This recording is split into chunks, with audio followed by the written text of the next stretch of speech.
Hello എല്ലാവർക്കും ഇന്നത്തെ വീഡിയോയിലേക്ക് സ്വാഗതം. അപ്പോഴേ നമുക്ക് ഉച്ചയ്ക്ക് ശേഷം ഒരു പാർട്ടി മേക്കപ്പ് ഉണ്ട്. നാളെയാണ് വെഡ്ഡിങ് വരുന്നത്. അപ്പോൾ നമ്മളൊരു 10 മണി ആ സമയമൊക്കെ ആകുമ്പോഴാണ് പോകുന്നത്. 10 മണിയല്ല 9 മണിക്ക് പോയിട്ടുണ്ട്. വണ്ടി ഇതാ ഓട്ടോ അവിടെ വന്ന് സെറ്റ് ആയിട്ടുണ്ട്. നിൻ്റെ കൂടെ 2 പേരും ഉണ്ട്. കാരണം വീഡിയോ എടുക്കാൻ പോരുന്ന അനഘേൻ്റെ കൂടെ ഓളെ ഫ്രണ്ടും കൂടി ഉണ്ട്. ഓളെ ഡാൻസ് കാണാൻ വേണ്ടിയിട്ട് വന്നാൽ കേട്ടോ. ഓളെ ഫ്രണ്ട് അമ്പലത്തിൽ അനഘേൻ്റെ ഡാൻസ് ഉണ്ടായിരുന്നു അന്ന് രാത്രി. അപ്പോൾ കാണാൻ വേണ്ടിയിട്ട് ഓളെ കൂട്ടുകാരി വന്നപ്പോൾ ആ കൂട്ടുകാരിക്കും കൂടി നമ്മൾ പോകുന്നു. അപ്പോൾ ഗൂഗിൾ ചേച്ചീനെ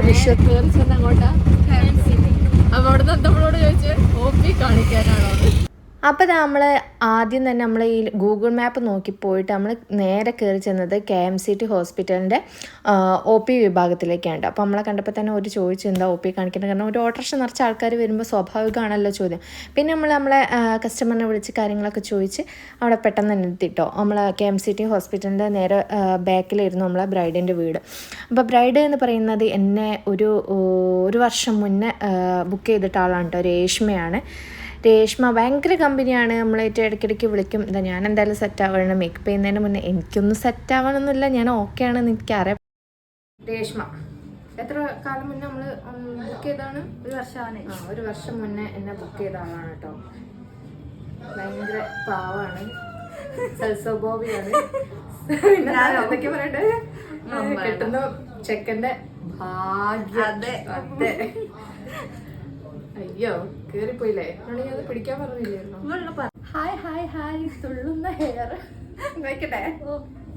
പിടിച്ചോ. നമുക്ക് അസിസ്റ്റൻസ് ഒന്നും ഇല്ലാത്തതുകൊണ്ട് ബ്രൈഡ് തന്നെയാണ് നമ്മളെ എല്ലാത്തിനും സഹായിക്കുക കേട്ടോ. അപ്പോൾ ഇതാണ് നമ്മളെ ബ്രൈഡ് രേഷ്മ. ഏകദേശം ഒരു വർഷം മുന്നേ ആളെ എൻഗേജ്മെൻറ്റ് കഴിഞ്ഞ ഉടനെ തന്നെ എന്നെ ബുക്ക് ചെയ്തിട്ടുണ്ട്. എൻഗേജ്മെൻറ്റ് ഞാനല്ലായിരുന്നു ചെയ്തത് കേട്ടോ. അപ്പോൾ ഏകദേശം ഒരു വർഷമായിട്ടുണ്ട് കേട്ടോ അവളെ ബുക്ക് ചെയ്തിട്ട്. അപ്പം രേഷ്മേൻ്റെ മേക്ക് ഓവർ ഇതാ ഏകദേശം കംപ്ലീറ്റ് ആയിട്ടുണ്ട്. ഹെയറിൻ്റെ കാര്യമൊന്നും കുറച്ച് പ്രശ്നത്തിലുണ്ട്. നല്ല ഓയിലി ആയിട്ടുള്ള ഹെയറാണ്.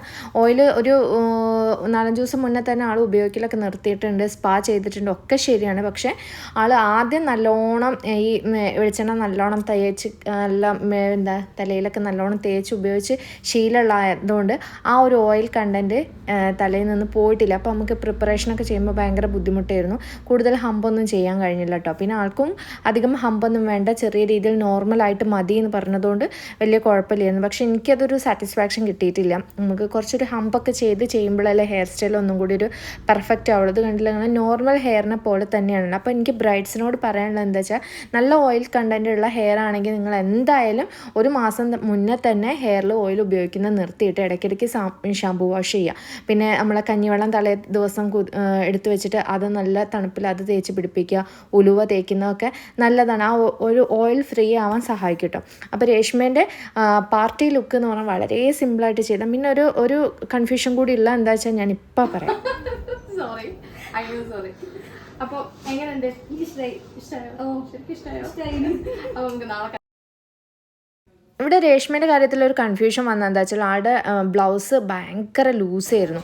ലൂസായിട്ട് നമ്മൾ ബാക്കിൽ പിൻ ചെയ്ത് വെച്ചാണ്. വേറെ ഒന്നും ചെയ്യാനുള്ള ഓപ്ഷനില്ല. കാരണം ഹെവി വർക്ക് ആയതുകൊണ്ട് നമുക്ക് തയ്ക്കാനുള്ള ഓപ്ഷനൊന്നുമില്ല. അപ്പോൾ എന്തായാലും എല്ലാവരും കോസ്റ്റ്യൂം കിട്ടിയിട്ട് അതൊന്ന് ഇട്ട് നോക്കി നമുക്ക് കറക്റ്റ് ആണോ എന്നുള്ളത് ഉറപ്പ് വരുത്തേണ്ടതാണ് കേട്ടോ.